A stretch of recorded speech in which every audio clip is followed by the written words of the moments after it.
So we're recording Thank you. and live. Great. Okay. Welcome, everyone.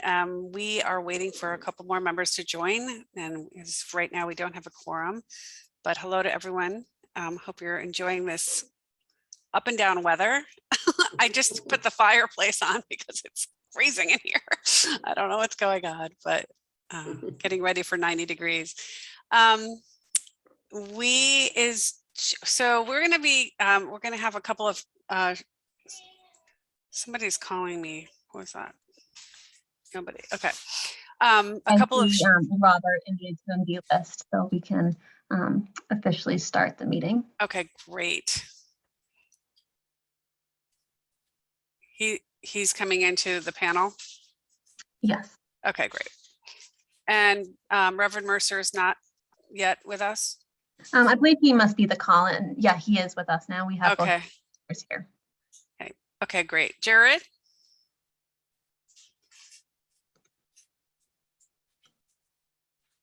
Oh, yep, St. Paul's. Hi there. Hi, can you hear me? How are you? Yes, we can hear you. Thank you for joining us tonight. Yeah, of course. Yeah, I am. Let's see, something's going on with my.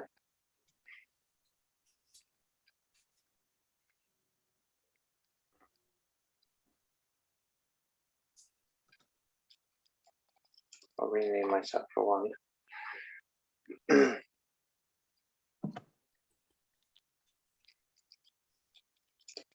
Are you trying to go on camera?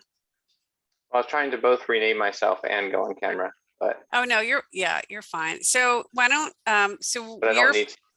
Okay, yeah, you're first on the agenda. So I know we'd love to hear, a brief overview, 5 to 10 minutes about the status of the families under your care.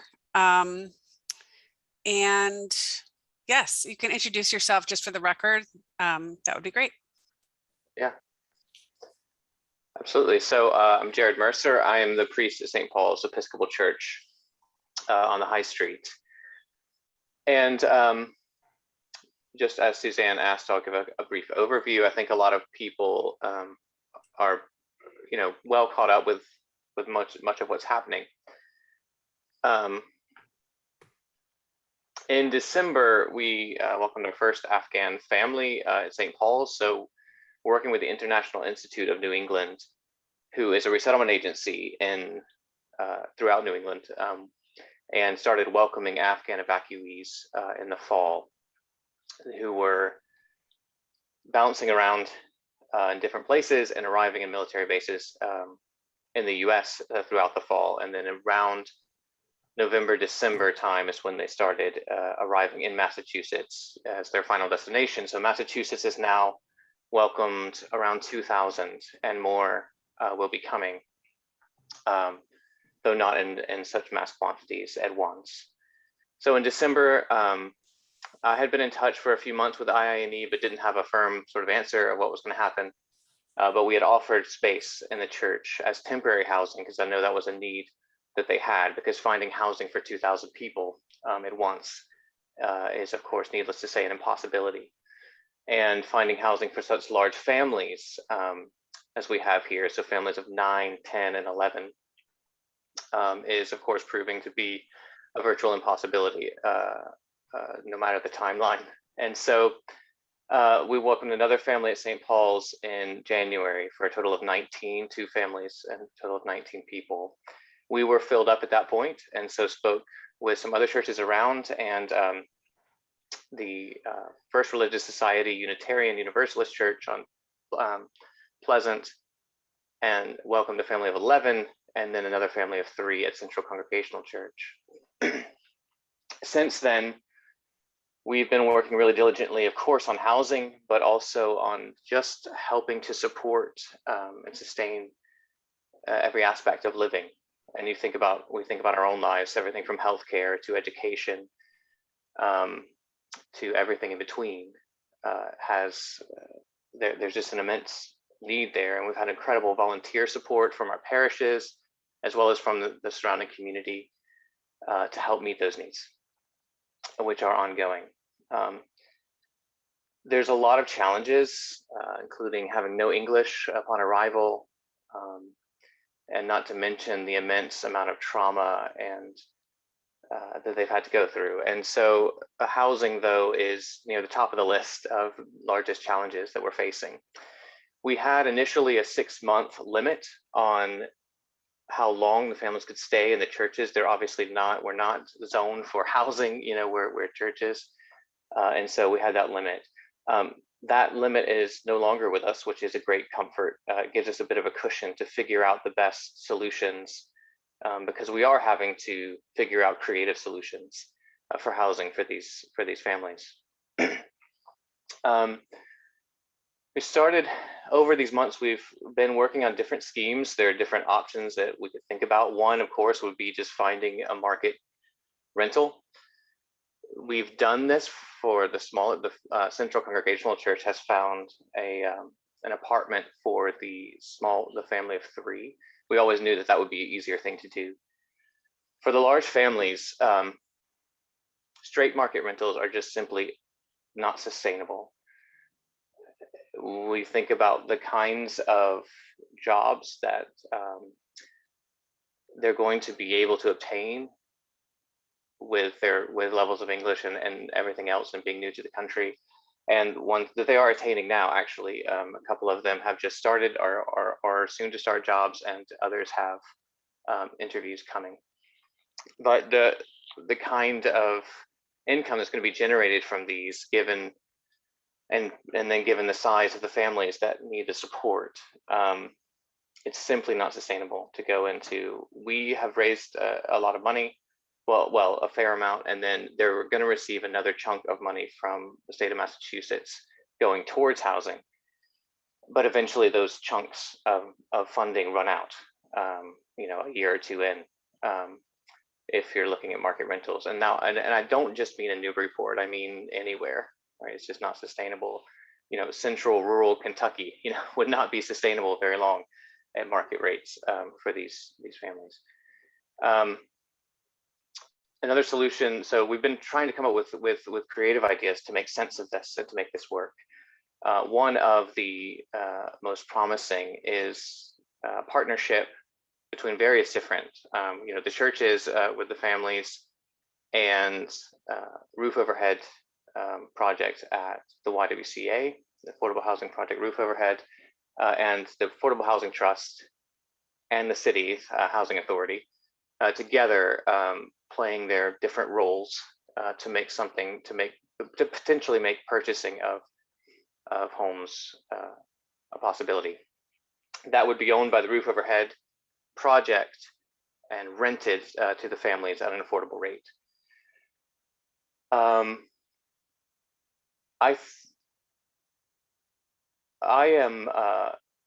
I've been really encouraged by the response of so many, including the Affordable Housing Trust, and the city itself, and our mayor, and so many others who are involved.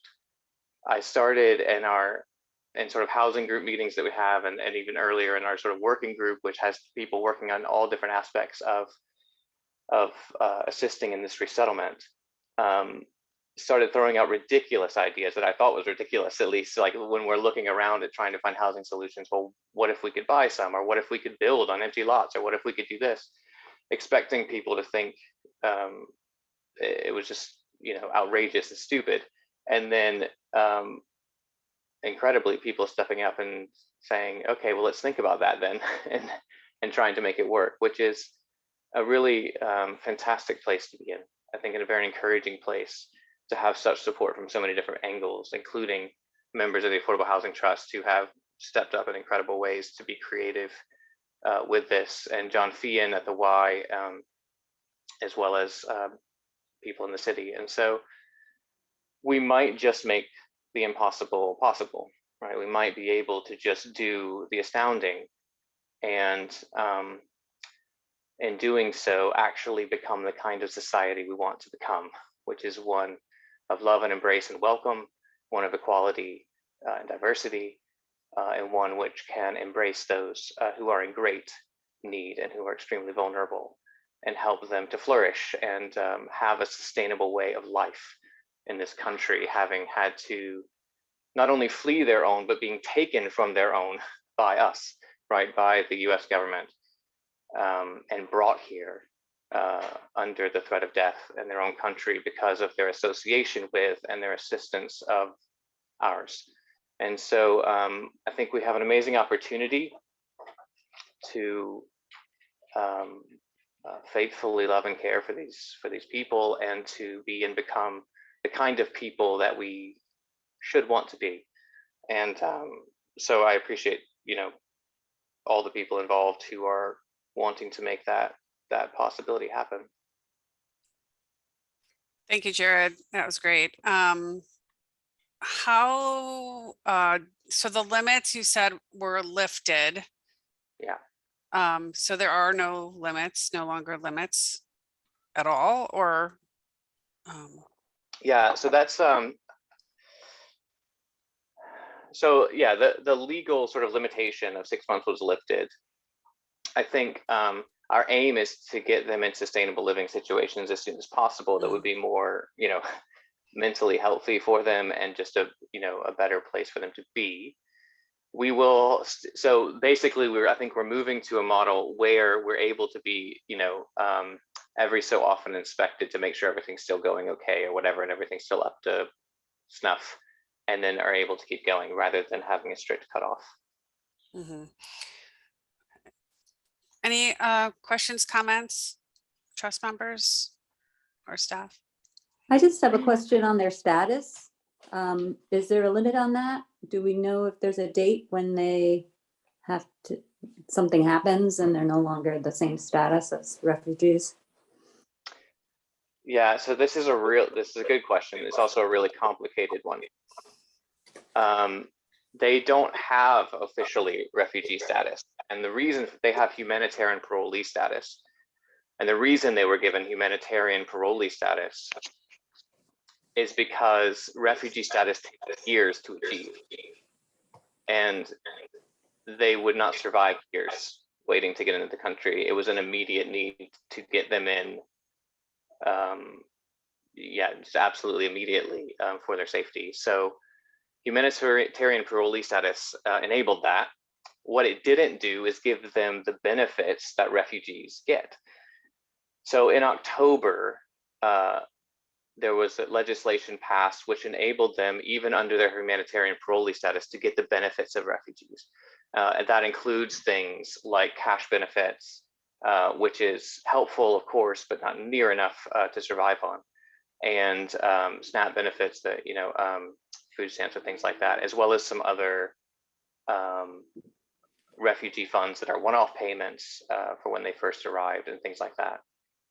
So that was really good. The problem with that is there is still no permanent solution for their pathway to permanent residency and citizenship, which they would have in different ways under refugee status. There's a few different angles and ways that they can take potentially to get there.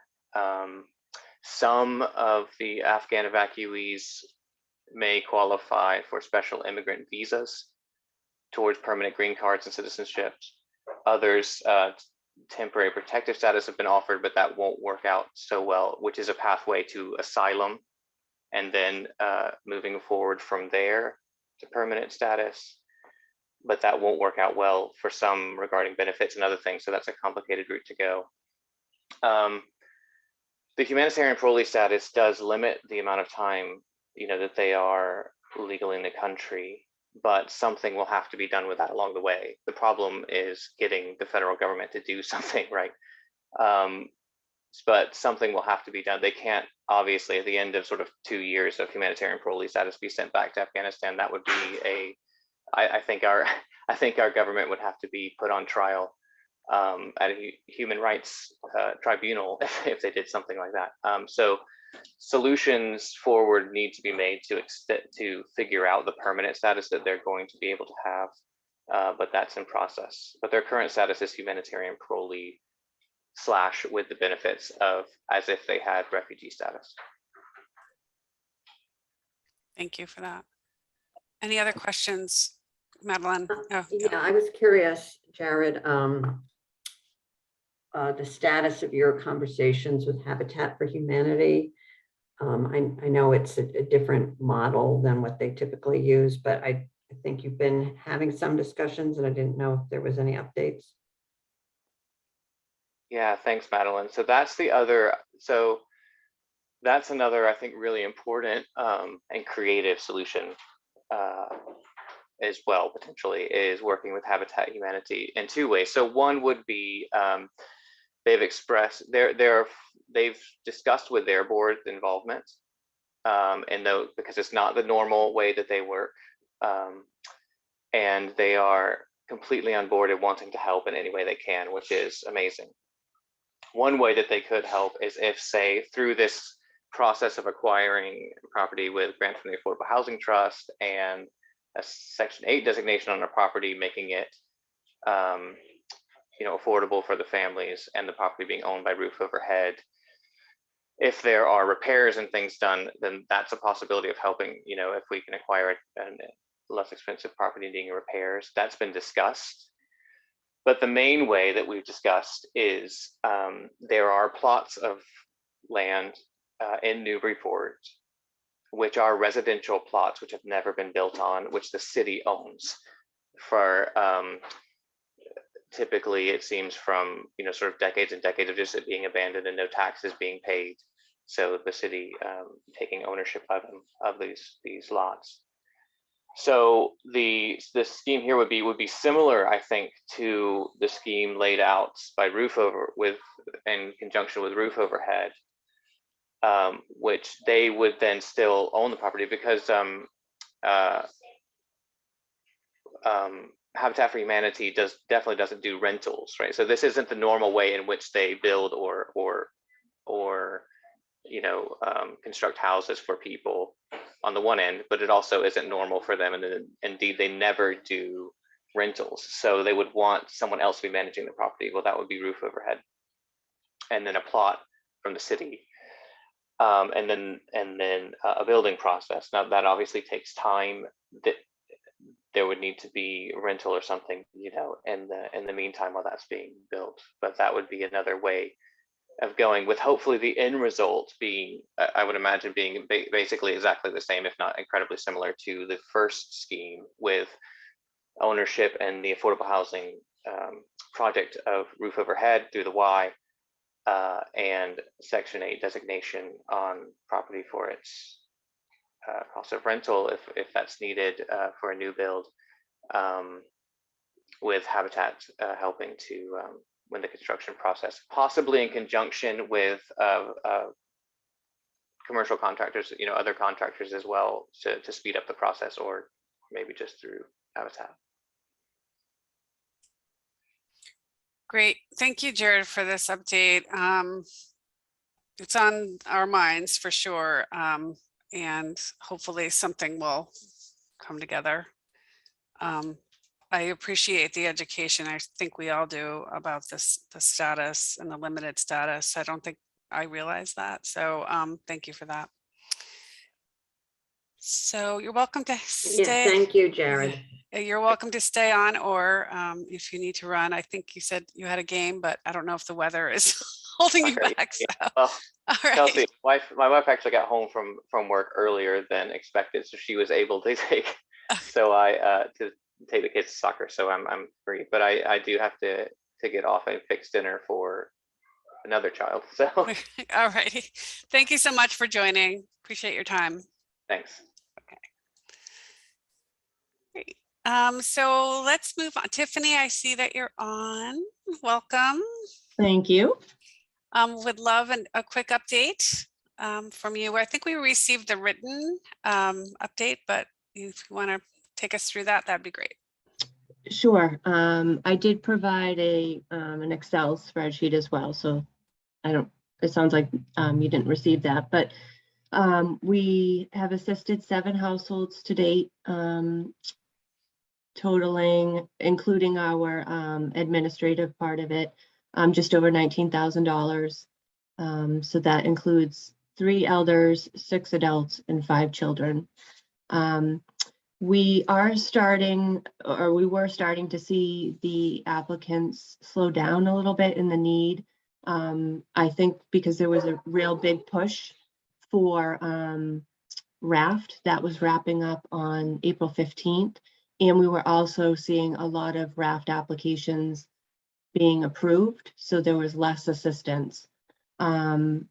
We did a few emergency applications in April, and I'm happy to report that we actually avoided an eviction with a constable. So this money was greatly needed and used for a Newburyport resident. I'm not sure what the future holds. There's a little bit of an uptick in COVID and, you know, this variant that's out there. So we are still, you know, providing awareness, talking. We had presented with the school nurse and some administrators that this funding is available, you know, working with our community partners to really make sure that families are still aware there is still funding out there if needed. So we have just over 5,000 left for rental funds for this specific COVID relief fund. Okay, great. Wow. You know, it gets used quickly, doesn't it? when it's needed. Are any questions for Tiffany in the group?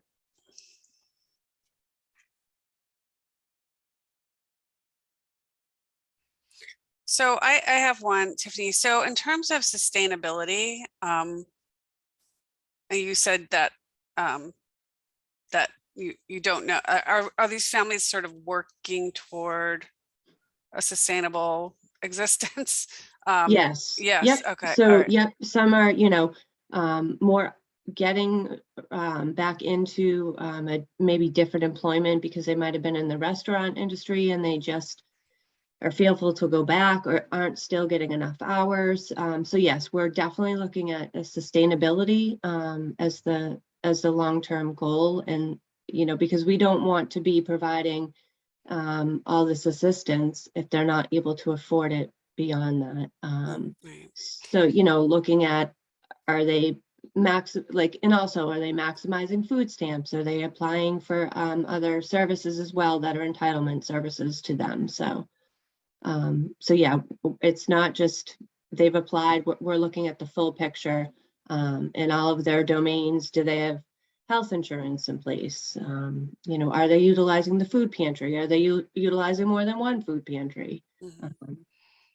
So are they on the low income rate for utilities? So have they applied for fuel assistance? So we're helping with all of those areas.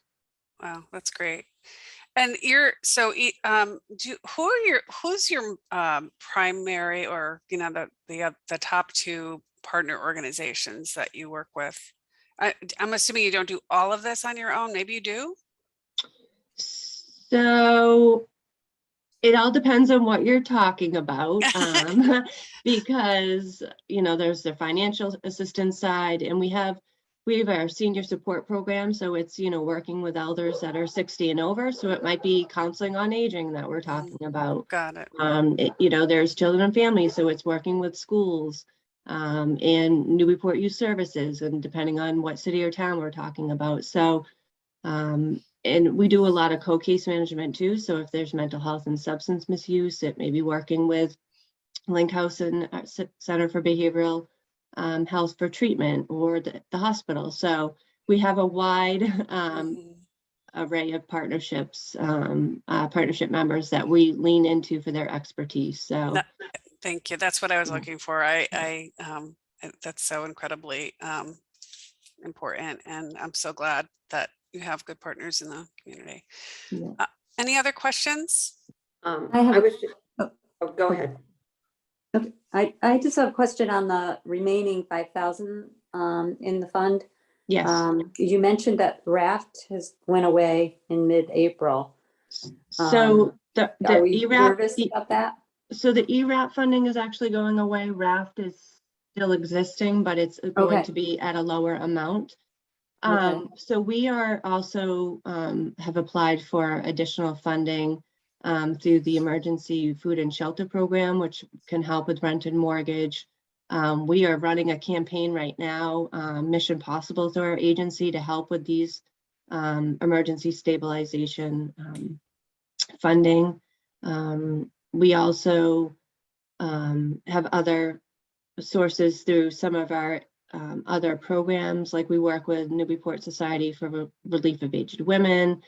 So we do a lot of cost sharing, working with other like St. Vincent de Paul, Community Action. So yes, it's concerning because it is a housing crisis, and like the Reverend mentioned, market value rentals are really high and sometimes not sustainable for some of these families. So it is really looking at applying for public housing, getting their names on the Section 8 list. So we are trying to keep them stabilized in their house. And that's why I said, like, looking at the overall picture, do they have all those other benefits in place to help sustain them as long as we can, and really working at the state level to see, like, is there some legislation moving around, maybe more vouchers out there? Because I'm not quite sure what we're going to do if people are forced out because they can no longer afford.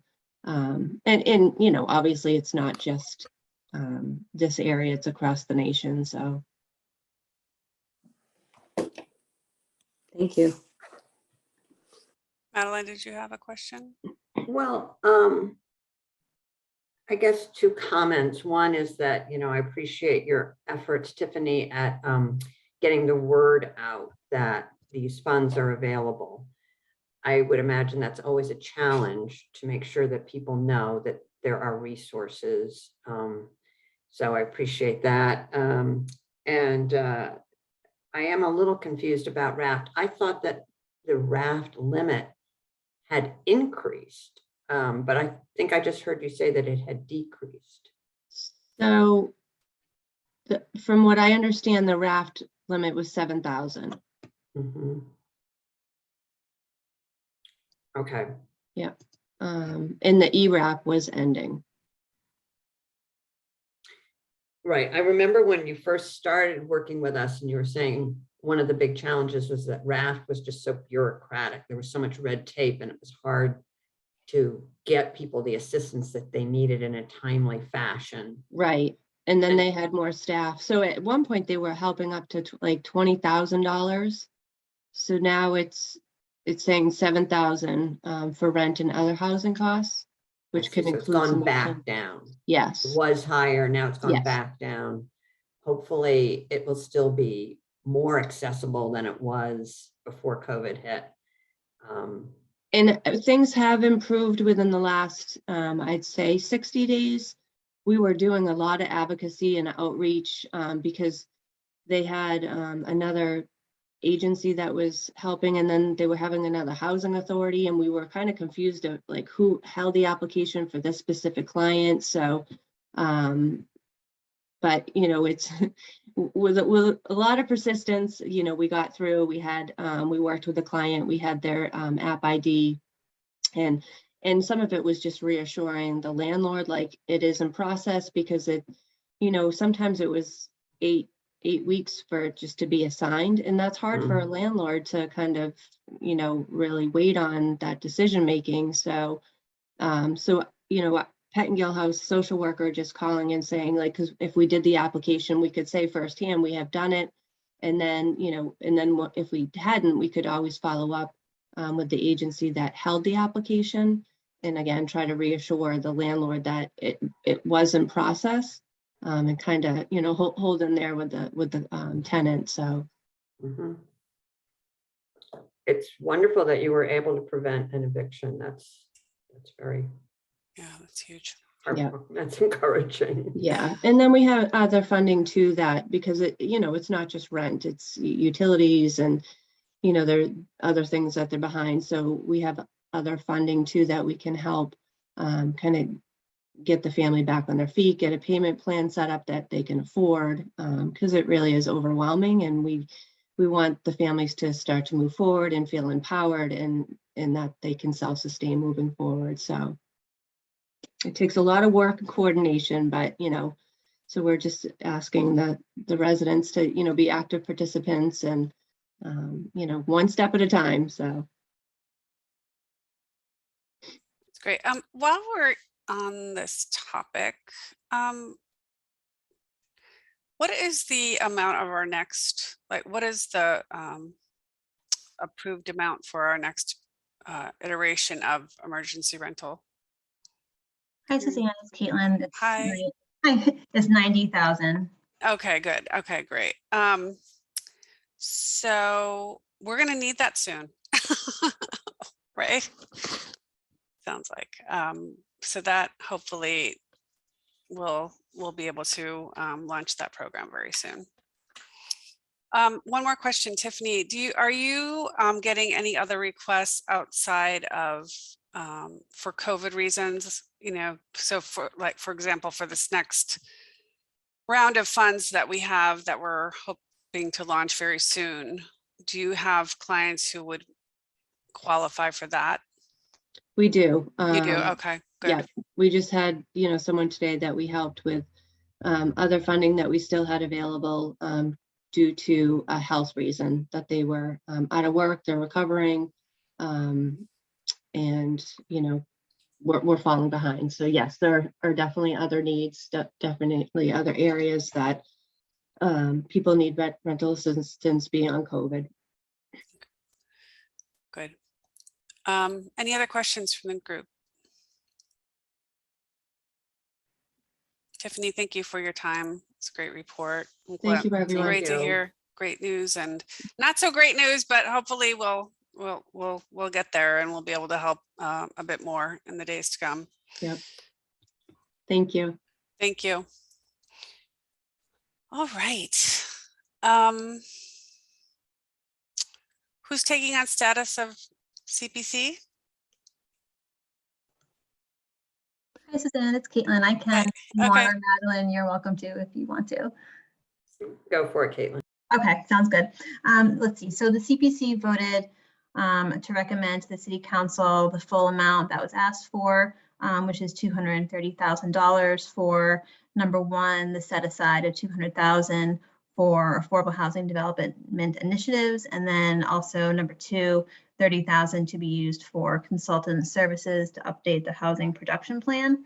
The CPC recommendations have been submitted to City Council, and they'll be discussed at an upcoming City Council budget and finance meeting on May 24th.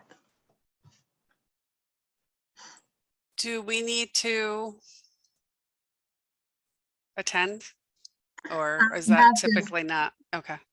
A lot of times applicants do attend, and I'll be sending out a note about that. We do have the CPC vice chair that will be attending these meetings to answer questions about their recommendations.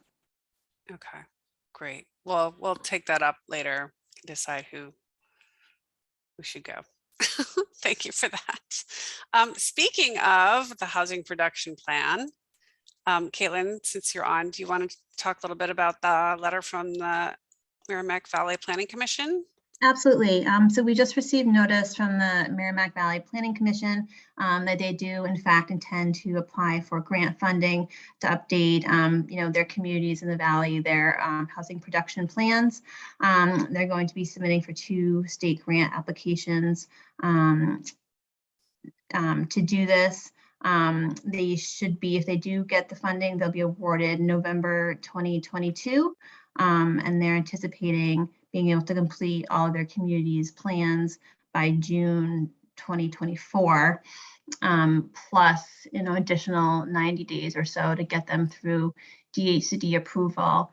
And my note to you all in the staff report was that's going to leave us with an 8-month minimum gap in our approved housing production plan.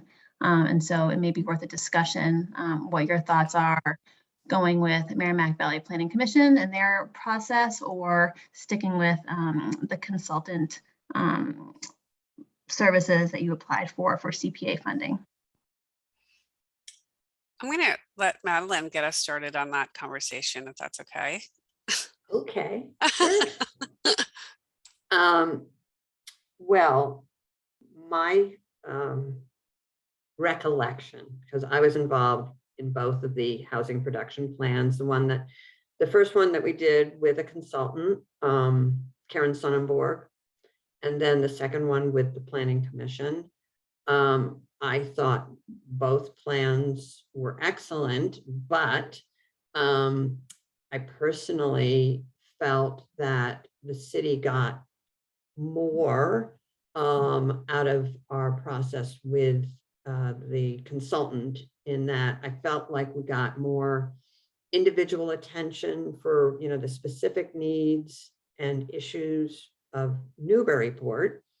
And I just found that working with the consultant, both as our housing trust, but also in our community meetings, that it was just a more meaningful process. So that would be my preference. Although I also, you know, support the efforts of the Planning Commission, and I feel that it would be good to have that as a fallback, because we don't know whether or not we're going to be successful in, you know, we would issue a request for proposals for a consultant to work with us. We don't know what kind of a response we're going to get or what it would cost. So I'd like to have the fallback of working with the Planning Commission. I mean, I'm not trying to say anything negative about it. I felt that that was fine. I just preferred the first experience of working with the consultant. So is the ask right now, Caitlin, for us to send a letter of support? That's right. Yep. Okay, and Yeah. whether or not we utilize them for our housing production plan is irrelevant, right, at this point in time? That's right. I don't think sending the letter of support means that we, you know, have to do it. It's just we're supportive of their grant application. Okay.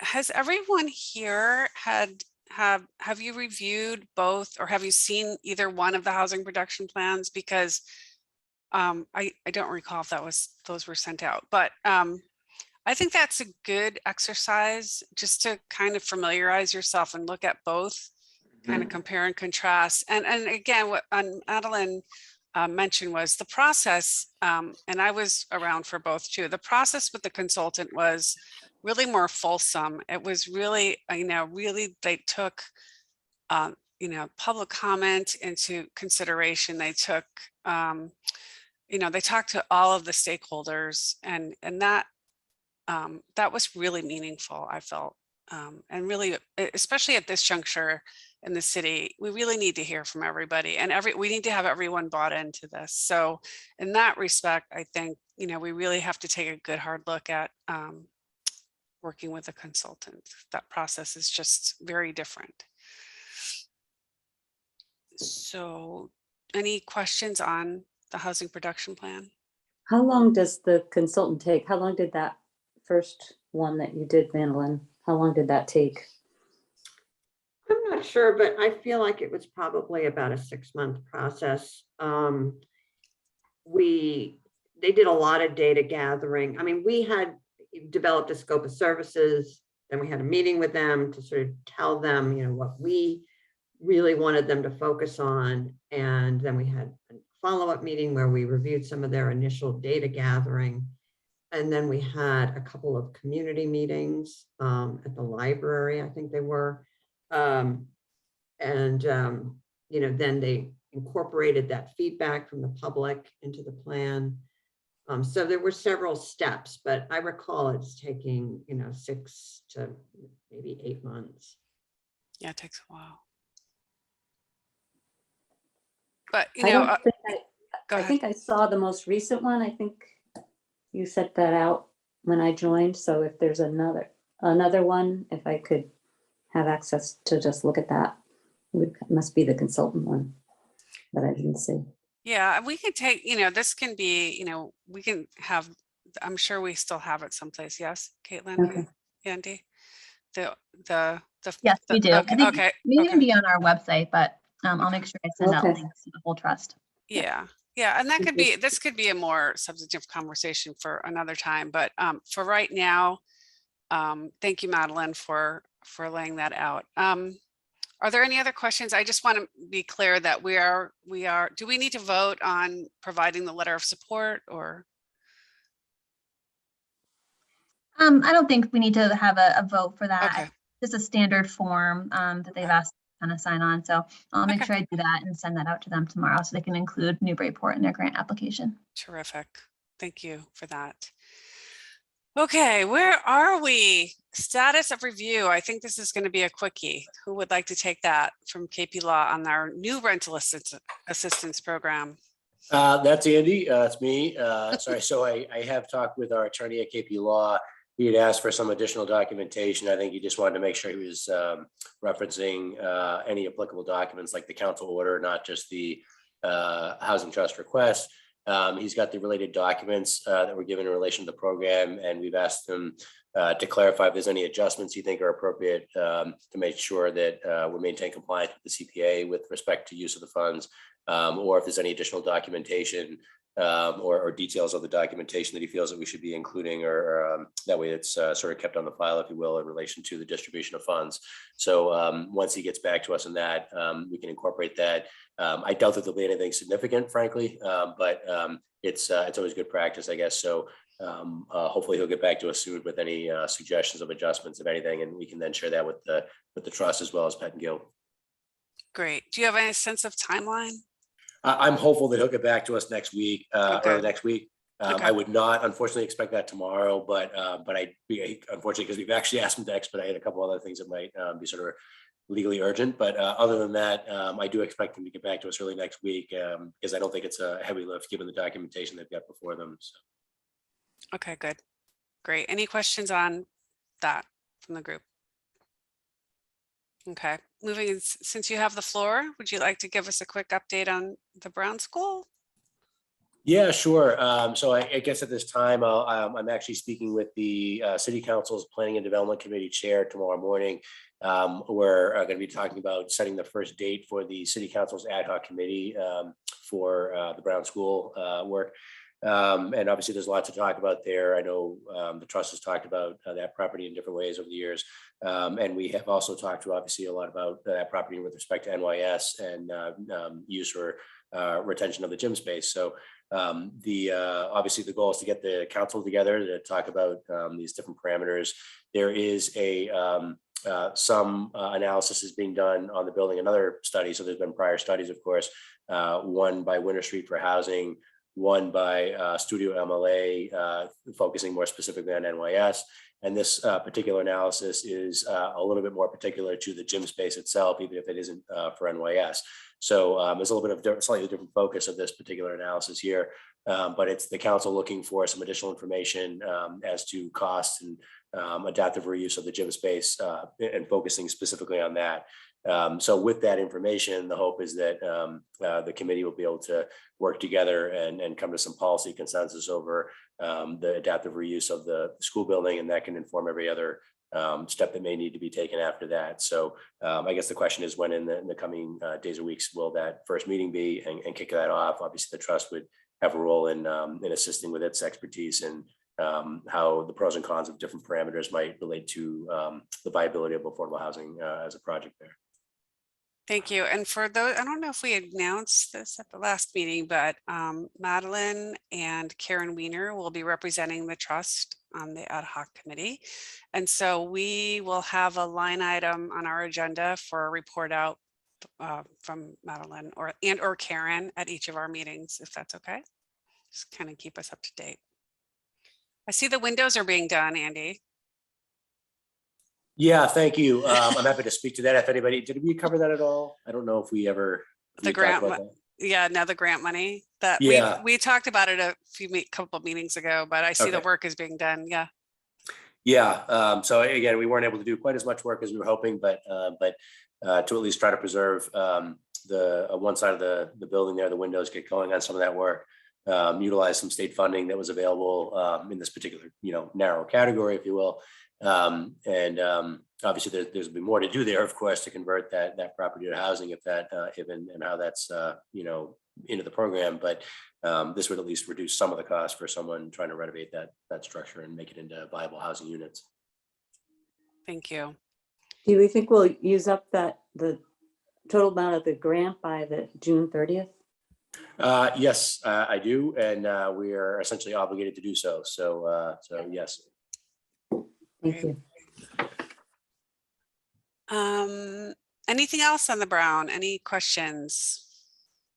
I'm looking forward to hearing about what's happening at ad hoc committee. So next Yeah, I'm time. sorry. One thing I should note is I'm sure if you haven't already seen it, Caitlin, I'm sure we can grab that and just get it out to the trust. But the city council order that established the trust, the ad hoc committee, just because that includes both the composition of the committee and the charge that was given to the committee as far as the expectation of what they could do and circle back to the full council with. And we plan on making sure that we have a page on the website. We plan on making sure that's fully up to date with relevant plans or reports that have been done previously that are worth consideration. So That's a good things like idea. the prior feasibility studies, a couple of RFP responses we got from folks doing housing, a couple of 21E assessments or hazmat assessments of the property, just to kind of get an idea of what the issues are in adaptive reuse in the building or renovating it or cleaning up, things that are there that may not be needed going forward. So that contextual information for those who aren't familiar with it, it would be sort of there on one web page you can kind of go to, and any other resources that are coming could be sort of added to that. That's a lot of reading. It is, and I don't wish it on anybody because I've seen some of them, so I can kind of skim through it. It's a little easier for me, but I don't wish it on anybody that has to read through all of them collectively. Oh, well, that's a great idea, though, to have a project site like that. Thank you for that. So what we'd like to do, we kind of talked about this a little bit, is that we'd have a topic for each of our meetings. Today, obviously, Reverend Mercer spoke and brought us up to date on the Afghan families and the housing situation. And so for our next meeting, we would like to hear about short-term rentals, what's happening with all of that, and impact on local housing costs. So we will tee that up. I may need some help from the planning office to make sure we have the right folks joining us for our next meeting. That's okay. Yeah, sure. I guess and Caitlin jump in here as well. I would just note that I guess in terms of I do agree that there's an impact, if you will, in various different ways. One segment of the housing market can impact others, and so short-term rental units can have an impact on the little a affordable units that are in the community, essentially. And I think that most people, in our area of work would acknowledge or agree with that. What I don't know is the extent to which that is a factor in the larger market, because there are so many larger forces affecting those costs and those issues. So it is a factor there. What I don't know is how we could, this office could provide, definitive information on the level of impact there right now, but we certainly can recommend folks that should be brought to the table for that discussion. That certainly is one reason for regulating the quantity, if you will, of short-term rental units in the community. Great. Yeah, it's really, it's not just a hot topic here, it's happening everywhere. I think the city of, I don't know if it's a city or a town, Newport, Rhode Island, actually just, they're really restricting Airbnb in their downtown area. And Nantucket as well, I think I've heard. So, so this is really, really something that we need to focus on. This new terminology, just in case you haven't heard this, Madeline, you've probably heard it in others, this NOAA, naturally occurring affordable housing, has caught the attention of our regulators, specifically the OCC, FDIC, and the Federal Reserve. In the rewrite, the modernization of the Community Reinvestment Act, which is what all banks have to adhere to, and making sure that they're providing lending and services to low and moderate income populations in the communities where they do business. NOAA is going to take on a new meaning, and I'm hoping that we see more lenders stepping up to preserve naturally occurring affordable housing. So to the extent that we can identify some of those buildings here, that would be really really great. I know there are not many, but there are still a few out there. So, you know, maybe something for us to think about going forward as it relates to sort of this new sort of hot button issue in the financing world. Okay, other planning office updates that you'd like to raise, and anything else, Madeline, that you wanted to talk about? Nothing from me that I can think of right now. This is Caitlin. I don't have any other updates besides, you know, what I included in your staff report. We do have that roof overhead proposal. Not sure if Suzanne, you wanted to bring that up during your. Yeah, do we vote on that or? We did vote on it in theory. John Fian presented us with a letter that's in the packet, I believe. We are, so I'll just throw this out there. So when we originally voted to approve that, we had a property in mind. There was a deal, right? That was in play. There was a property in play.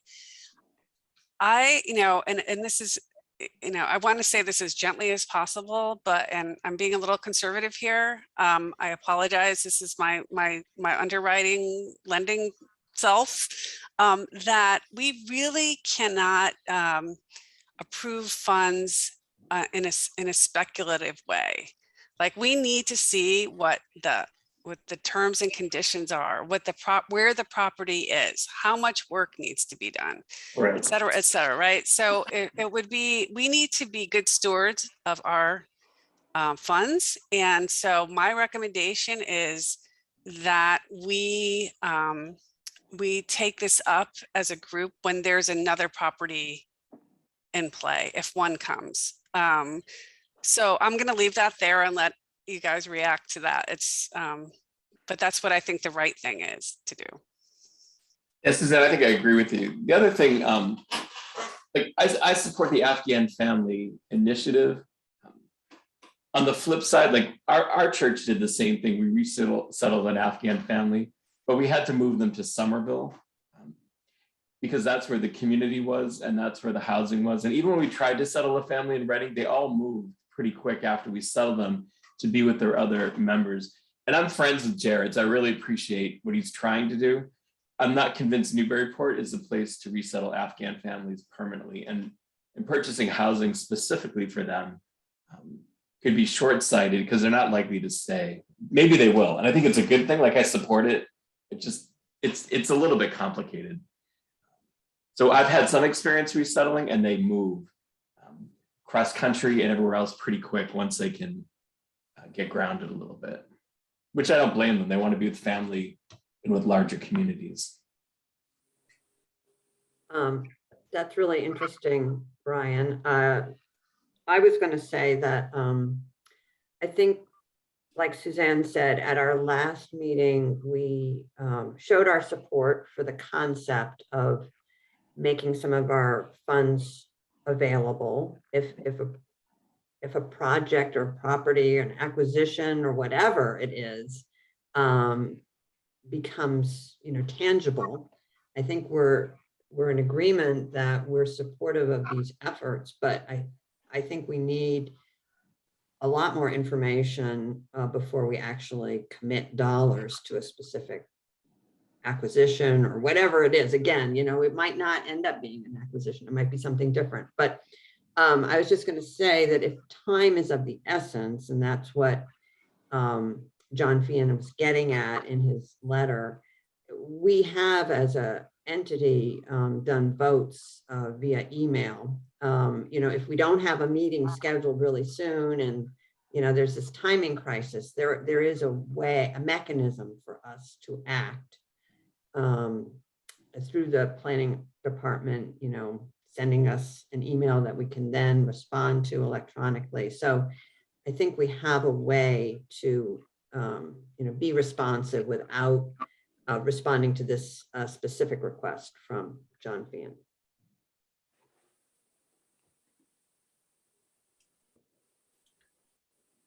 Yeah, this is yeah. So Meow, do you have any, I don't know No, if I you can agree with you, deliberate. Suzanne. Okay, I really okay, okay, can't good. Vote on the thing, so, but Oh. I feel the same way. I think we, Okay, great. Yep. Bob, do you have any feedback?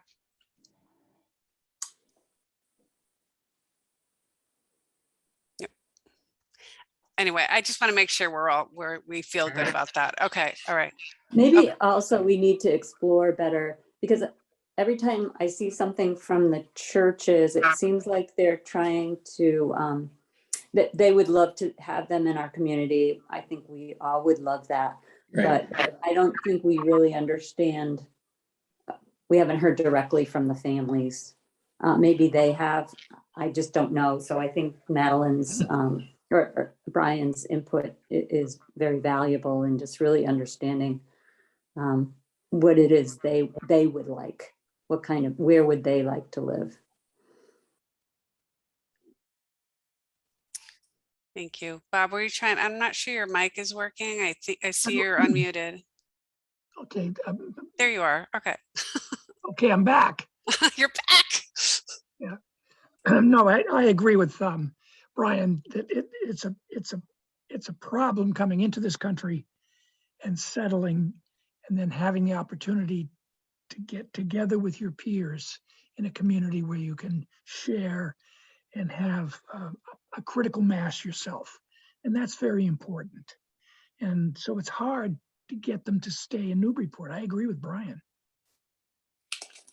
Yeah, I think that thank you for your comments, both of you. I think also we need to, I mean, this is really a roof overhead comment, that this humanitarian resettlement home, whatever we want to call it, would be, you know, families would cycle in and out depending on need, right? So it wouldn't be necessarily for one family to stay permanently, but as we welcome new families, we'd have a place for folks to live. So I think that would be a great value in that yeah, sense. yeah. Having a place, no matter Afghanistan, Ukraine, whatever, Right. there's a place to, not a church basement.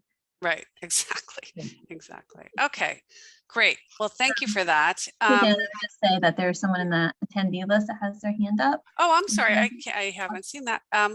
Do you want to? Yep. Name is Marianne. Hi, I really wanted to reiterate the point that Suzanne just made. And Brian, you made a great point that, and Mio, that even though families say they want to be here now, they're in such a stage of settlement that it's so hard for them to know what their long-term needs and plans are, and whether or not they will connect with other people in their communities.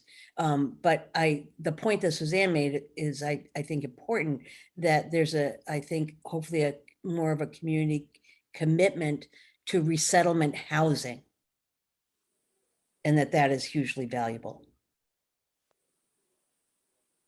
Thank Yeah, you, good Mary. point. Thank you for joining us. My pleasure. Awesome. Okay, anything else for the good of the order? We're going to do, I think we can approve minutes. I'm not sure. Suzanne, and I was just looking at that. We need Kim here to do that. So Okay. we need to table these for the next meeting. Okay. We're always tabling minutes. Someday they'll be approved. Wonderful. Okay, let's talk about next meeting date. We are right on time, folks. 6:59. I would love for us, hopefully things will improve, although we're not doing really well in the COVID sense right at the moment, but I would love to see your beautiful faces around the table, a nice big table with the windows open if need be. So I'm hoping that could potentially work for June. Any, so is this going to be budget and finance meeting night forever, or is it just this one? I took a look through the calendar. It looks like, budget and finance meeting pretty heavily, over the next, Yeah. months or so. But after that, our meeting date doesn't seem to really coincide with too many of those. So. Oh, good. All right. Terrific. So can you give us a couple of options? Yep. So I was looking, I see, June 30th or July 21st as potential dates. June 30th. Wow. I feel such a long time from now, but I guess that's okay. Is that all right with everybody? Yep, Yep. Yep. Okay. yep. Awesome. Okay with me, and I agree, Sure. Suzanne, it would be great if we could meet in person, so let's just see if that's possible. I'll even bring food. That's how much I want to see you. Gluten-free for some of us. Anyway, all right. Awesome.